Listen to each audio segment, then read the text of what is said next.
Hi guys!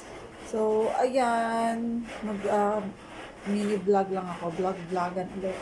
So, magre-ready ako kasi pasok ni Via tomorrow. So, maaga ang pasok niya 6 a.m. So, syempre magpapakananay tayo. So, 6 a.m. yung pasok niya. So, laging puyat everyday. So, ngayon, 9 p.m. na ngayon. So, kanina bumili na ako ng pang-breakfast. So, hindi ako mahilig magluto.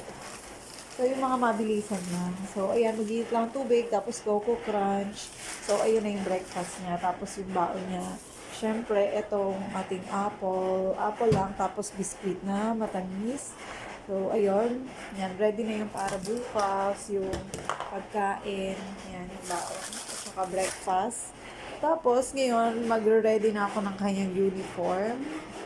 So, ayun, magpa-plancha na ako ng kanyang uniform cheer para bukas. So, ganun, lagi ko talaga.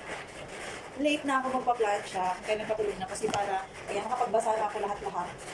So, at least to, tutulog na lang ako. Tapos, saksa ako mag-plancha, tapos saksa ko na plancha.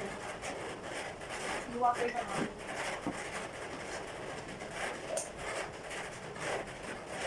Yung water naman, pinito ko.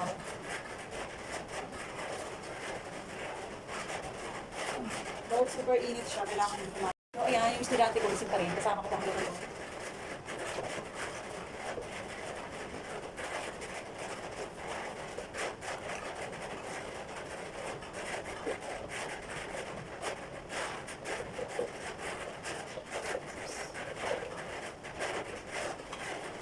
So, bago lang din to, hindi ko pa masyadong gawin yung pagpapasok. Pero mga pang 4th day.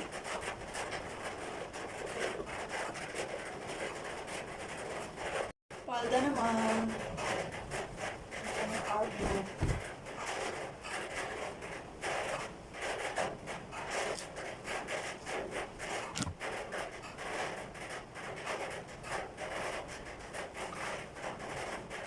Hindi ko na masyadong pinaplansya no.